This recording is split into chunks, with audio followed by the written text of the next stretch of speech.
రాత్రి సమయంలో మంగళప్రదమైనటువంటి ప్రాంగణంలో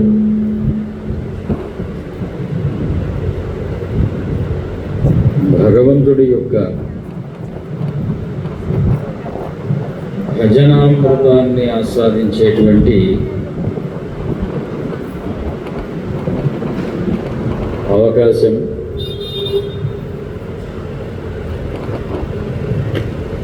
ఇక్కడి నుంచి ఈ మార్గంలో తరించేటువంటి మనం పరిశీలిస్తే ఒక్క చోట మనకు తెలుస్తుంది.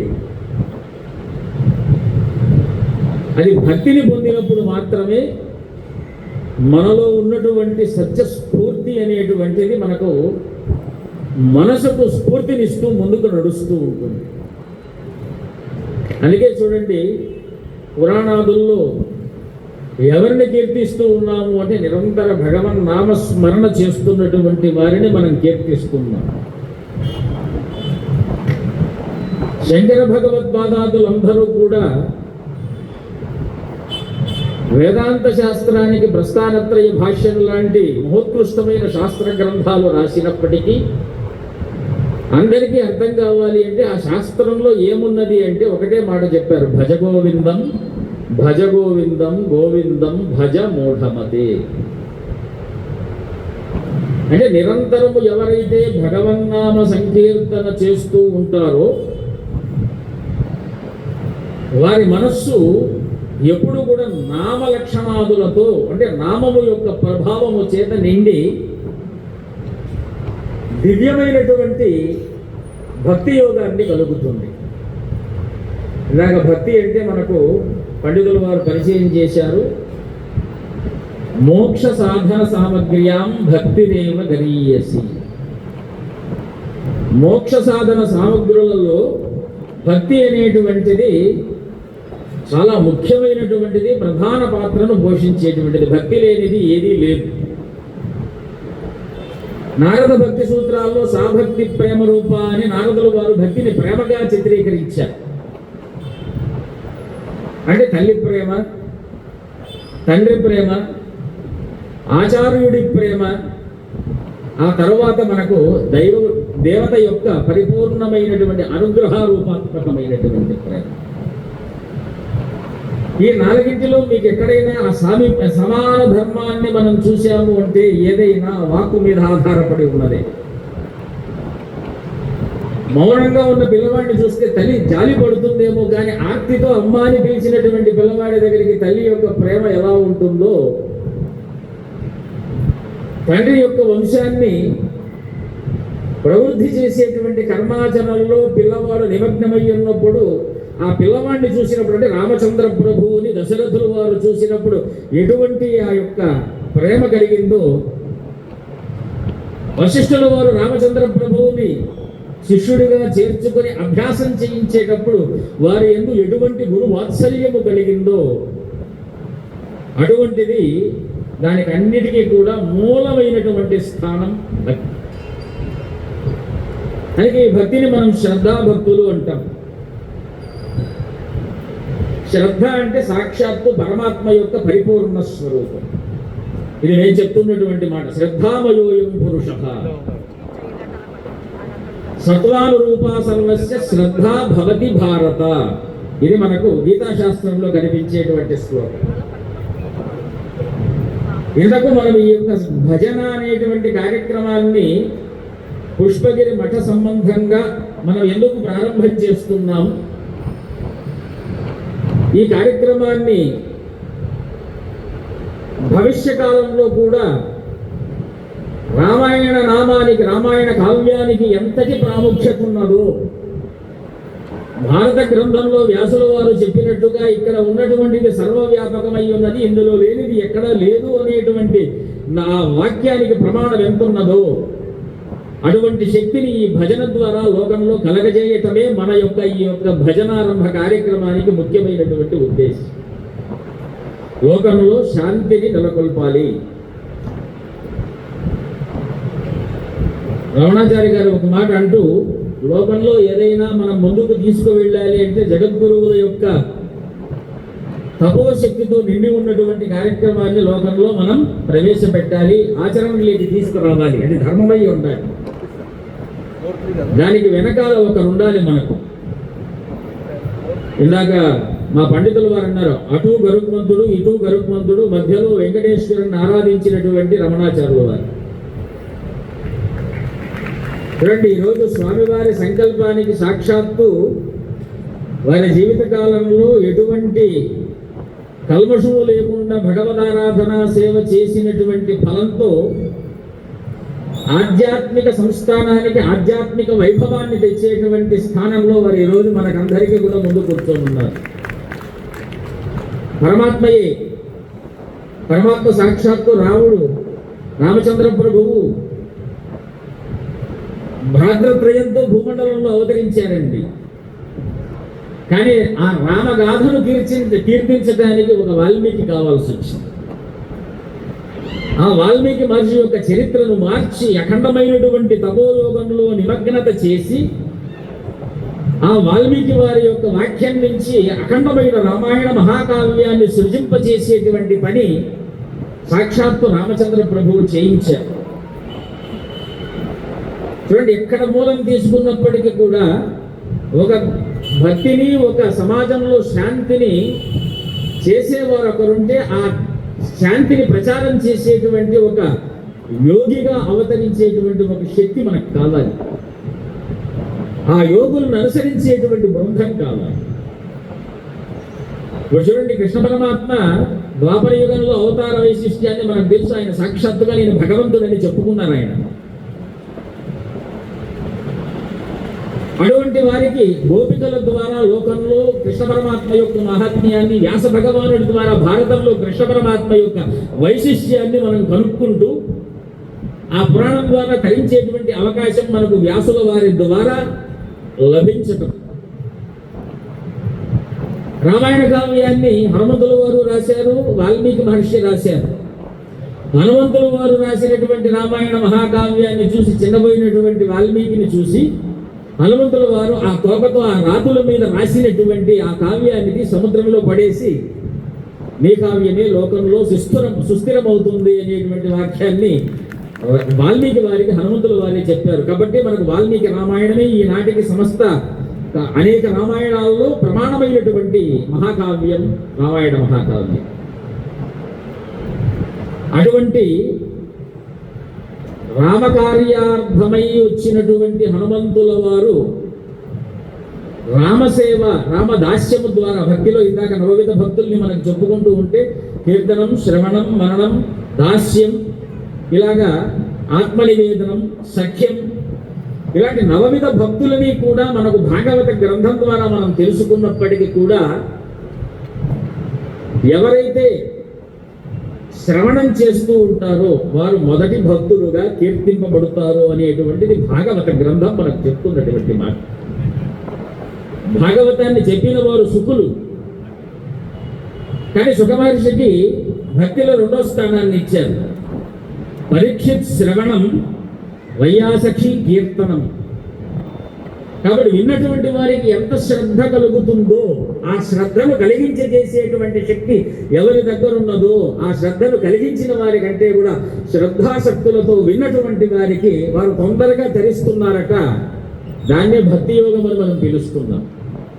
అందుకోసమే భజనను మనం ఏం చేస్తున్నామంటే పాడేటువంటి వాళ్ళకంటే కూడా నాయనలారా వచ్చి భజన వినండి అయ్యా, కేవలం విన్నంత మాత్రం చేతనే మీరు ధరిస్తున్నారయ్యా. అందుకు పాడేటువంటి వారు ఎక్కడెక్కడ ఉన్నారో వారందరినీ తీసుకొని వచ్చి ఒక సభను ఏర్పాటు చేసి ఆ సభలో నుంచి ప్రతి ఒక్కరికి కూడా ఆ గతంలో జరిగినటువంటి అనేక విధాలైనటువంటి దుష్కృతాలని ఉపశమింపజేసేటువంటి మహాసాధనం కలియుగంలో నామ సంకీర్తన. వినడానికి సాధారణంగానే ఉంటుంది. నామ సంకీర్తన వల్ల కలిగేటువంటి ప్రయోజనం ఏమిటండి అని. నామ సంకీర్తన వల్ల కలిగేటువంటి ప్రయోజనము హనుమత్ శక్తి. నామ సంకీర్తన వల్ల కలిగేటువంటి ప్రయోజనము ఒక భారతంలో కృష్ణుడే సాక్షాత్తు సారథ్యం చేసినటువంటి ఒక మహా ఘటన. నామ సంకీర్తన వల్ల కలిగేటువంటిది రామదాసు వారు నిరంతర రామస్మరణ చేస్తూ ఉంటే సాక్షాత్తు రాముడే ప్రత్యక్షంగా వచ్చి వారి యొక్క కర్మలని రూపమాపి సాక్షాత్తు ఐక్యం చేసుకున్నటువంటి ఒక మహోత్కృష్టమైన యజ్ఞకర్మ నామ సంకీర్తన. తపస్సులో ఉత్కృష్టమైనటువంటిది నామ సంకీర్తన. కలియుగంలో చేయవలసినటువంటి అనేక కర్మల్లో ప్రధానమైనటువంటిది నామ సంకీర్తన. నామస్మరణాద్ అన్యోపాయం నహి పశ్యామో భవతరణే రామహరే సదా కృష్ణహరే సదా తవ నామ వదామి సదా నృహరే అనేటువంటి కీర్తన మనకు వాక్యం కనిపిస్తుంది శ్లోకంలో. రామహరే శ్రీకృష్ణ హరే. మనం చేయగలిగింది ఏమిటి? వాళ్ళు చెప్పేటప్పుడు వాళ్ళు ఏదైనా ఒక అద్భుతమైనటువంటి గీతను పాడుతూ ఉన్నప్పుడు ఆ చిట్ట చివరిలో వచ్చేటువంటి నామం ఉంది చూసారా? ఆ నామాన్ని మనము కూడా మనస్సులో అలాగా ఒకసారి స్మరణ చేస్తూ ఉంటే దాని ద్వారా వచ్చేటువంటి ఆనందము పూర్వస్మృతి పరస్మృతి రెండింటినీ కూడా నామము సమానంగా చేస్తుందట. అందుకే నామాన్ని మనం ఎప్పుడు కూడా ఉచ్చరిస్తూ ఉండాలి. లోకంలో 7 విధాలైనటువంటి తపస్సులు వేదం చెప్తున్నటువంటి విధానాన్ని ఆచరించినటువంటి వారికే వైదికమైన మార్గ ప్రవృత్తి కలుగుతుంది అని వేద ఆశయం. అవి ఏమిటి అంటే శాంతం తపో తమస్తపో దానం తపో యజ్ఞం తపో భూర్భువస్సు వర్బ్రహ్మేతదుపాసీతత్తపః. చూడండి, ఎన్ని రకాల తపస్సు చేయాలి. మనిషి అన్నటువంటి వారు ఎవరైనా సరే కుల మతి జాతి అనేటువంటి భేద విచక్షణంగా పరమాత్మను ఆత్మనందు దర్శిస్తూ నిరంతరము కూడా తపస్సు చేయాలి. దీన్నే మన శంకర భగవత్పాదులు ఒక మాట అన్నారు. భగవద్గీత కించిదధీత గంగాజలలవ గణికాపీత సమర్చ మహితే తస్య యమేనన చర్చ అన్నారు. భజ గోవిందం భజ గోవిందం గోవిందం భజ మూఢమతే. ఇదే మనకు వేదంలో ఎలా కనిపిస్తూ ఉంటుంది? అదం తపస్ సత్యం తపస్ శృతం తపస్ శాంతం తపో తమస్తపో శమస్తపో దానం తపో యజ్ఞం తపో భూర్భువస్సు వత్బ్రహ్మేతదుపాసీతత్తపః. ఇది చిన్నపిల్లలకు సంధ్యావందనం బ్రహ్మయజ్ఞాది అగ్ని కార్యాలు చేయించేటప్పుడు ఇవన్నీ కూడాను నేర్పిస్తూ ఉంటారు. అందరూ చేయవలసినటువంటి పని. చూడండి, 7 సాధారణమైనటువంటి తపో ప్రక్రియలు మనకు వైదిక మార్గం సూచిస్తున్నది. ప్రతి ఒక్కరూ మనం ఆచరించాలి. అతం తపస్ సత్యం తపస్ శృతం తపస్ శాంతం తపః. ఈ 4 తీసుకోండి. ఋత ప్రవృత్తి సత్య ప్రవృత్తి. రుజు మార్గంలో ఎప్పుడూ కూడా పెద్దలని గౌరవించటం, ఆచార్యాదుల్ని వినయంగా మనం మాట్లాడటం, దైవము యందు భక్తి కలిగి ఉండటం, అనవసరమైనటువంటి పనుల యందు శ్రద్ధ లేకపోవటం, అవసరమైనటువంటి పని యందు బుద్ధి కలిగి ఉండటం. దీన్ని రుజుమార్గము అంటాం. ఋత ప్రవృత్తి. అతం తపస్ సత్యం తపః. చూడండి, మనం ఏం చేయాలి? మాట్లాడటమే కాదు, మౌనంగా ఉన్నప్పటికీ కూడా మన పని మనం చేసుకుంటూ పోవాలి. ధర్మం చెప్తున్నటువంటి మాట. ఏ గీతాశాస్త్రంలో కృష్ణ పరమాత్మ మనకి ఏం చెప్పాడు అంటే కర్మణ్యకర్మయః పశ్యేత్ అకర్మణి చ కర్మయః. నాయన, నువ్వు ఊరుకో కూర్చున్నావంటే ఊరుకో కూర్చున్నట్టు కాదయ్యా. ఈరోజు మీరందరూ కూడా శరీరంగాలన్నిటినీ కూడా ఊరికే అలా పెట్టుకొని స్వామివారికి వేసి చూస్తున్నారు. ఈరోజు రామాలయ ప్రాంగణంలో అద్భుతమైనటువంటి ఒక భజన కార్యక్రమానంతరం అనుగ్రహ భాషణ సంభాషణ మనకు జరుగుతున్నది. కానీ స్వామివారు అనేటువంటి వారు చేతులు కాళ్ళు ముఖముతో అంగ కర్మలు చేస్తూ అందరికీ ఏదో ఒకటి మనం భక్తిని మనము ప్రపంచంలో ధర్మ మార్గంగా అందించేటువంటి ప్రయత్నం చేస్తున్నాం. మీరు తీసుకునే ప్రయత్నం చేస్తున్నారు. అంటే స్వీకరణ అనేటువంటి ఒక కర్మ మీరు చేస్తున్నారు. స్వామివారు ప్రవచనం అనేటువంటి కర్మ చేస్తున్నారు. కాబట్టి కర్మణ్యకర్మయః పశ్యేత్ అకర్మణి చ కర్మయః. కర్మ చేస్తున్నప్పుడు ఇప్పుడు స్వామివారి అన్ని కర్మలు చేస్తున్నారు కదా. ఇక్కడ మనం అందరం కూర్చొని ఉన్నాం. ఇందాక అర్చకులు అర్చన చేశారండి. మనం అందరం కూడా ఇంటి నుంచి బాగా తయారయ్యి ఇక్కడ వచ్చి కూర్చున్నాం ప్రశాంతమైనటువంటి బుద్ధి రావటానికి. ఇది ఎప్పుడు స్థిరంగా మనతో ఉండాలి. ప్రశాంత బుద్ధి మనకు రావాలి అంటే ఎక్కడైనా ఒక స్థలంలో దాన్ని ఆరంభింపజేసుకోవాలి, దాన్ని స్థిరంగా అభ్యాసపరచుకోవాలి.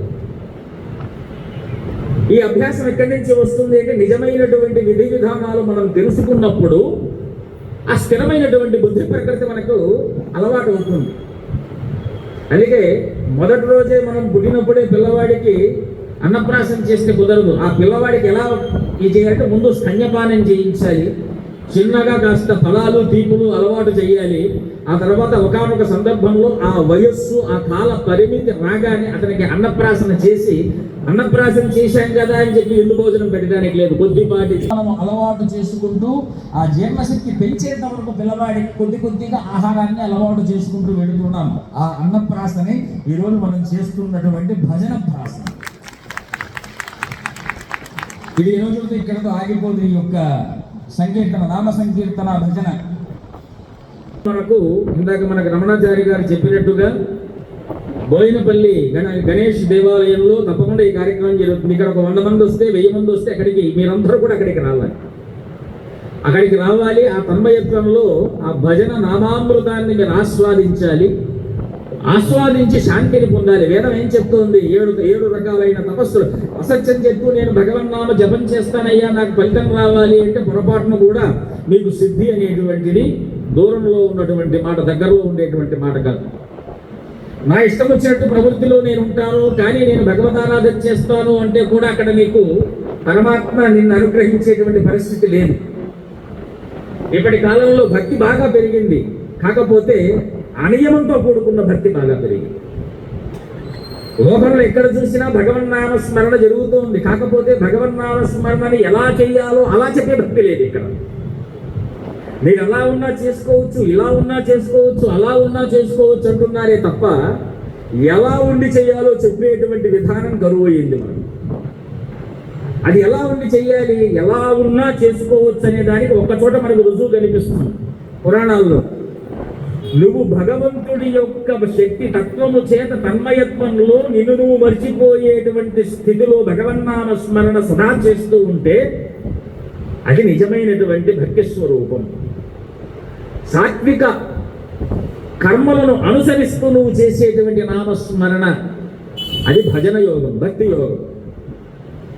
ఇలాంటి తత్వంలో మనకు ఎంతో మంది భాగవత ప్రహ్లాద నారద పరాశర పుండరీక వ్యాసాంబరీష భాగవత పుంగవ హృన్నివాస భక్తానురక్త పరిపాలన పారిజాత లక్ష్మీన్ నృసింహం అమదేహి కరావలంబం శంకర భగవత్పాదులు చెప్పారు. అటువంటి వాళ్ళు ఎలా ఉంటారు అంటే వాళ్ళు ఏ కర్మ చేసినట్టు ఉండదండి. కృష్ణ పరమాత్మ చెప్పినట్టుగా వాళ్ళు కూర్చొని ఉంటారు. ప్రహ్లాదుడు ఏం చేశాడు మనకు భాగవతంలో? ఆయన ఏం లేదు, కూర్చొని స్తబ్దుగా ఉండేవాడట. ఇటువంటి జలాత్ముడైనటువంటి వాడు నాకు పుట్టాడు అని ఆయన హిరణ్యకశిపుడు బాధపడేవాడట. ఏ పని చేసేవాడు కాదు, కానీ ఆయన లోకోత్తరమైనటువంటి కర్మ చేస్తూ ఉన్నాడు. ఏం చేస్తున్నాడు అంటే నిరంతర నామస్మరణ చేస్తూ. జడభరతుడు ఏం చేస్తున్నాడు? ఆయన పుట్టాడు ఒక బ్రాహ్మణ వంశంలో.